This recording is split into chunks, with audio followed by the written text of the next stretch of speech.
বৈশাখের দিনে বাঙালির পাতে ইলিশ না হলে কি চলে? কিন্তু ক্রমবর্ধমান দাম বাড়ার কারণে এই মাছ সাধারণ মধ্যবিত্তদের হাতের নাগালের বাইরে চলে গেছে।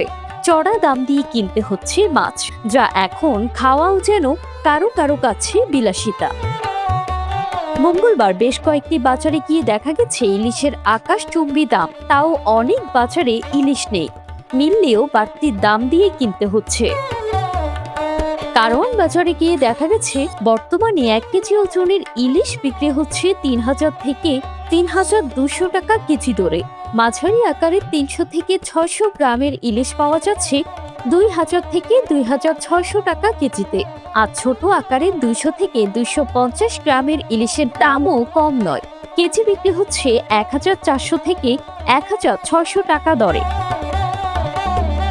কারওয়ান বাজারে মাছ ক্রেতা তুহিন বলে, পহেলা বৈশাখে সবসময় ইলিশ মাছ খাই, কিন্তু বাজারে গিয়ে দেখি ইলিশ মাছের চড়া দাম। গতকাল মনে করেছিলাম রুই বা কাতলা কোনো একটা নিয়ে যাব, কিন্তু মনটা মানেনি। কিনতে এসে দেখি 3000-এরও উপরে দাম। কারওয়ান বাজারে ইলিশ মাছ বিক্রেতা সালাম বলেন, বৈশাখ মাসে ইলিশ মাছের চাহিদা বেশি থাকে, আর এ সময় মাছ ধরার বিধিনিষেধের কারণেও মাছ কম পাওয়া যায়।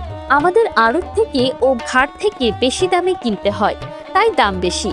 তবে আগের মতো এখন সবাই ইলিশ মাছ কিনে না।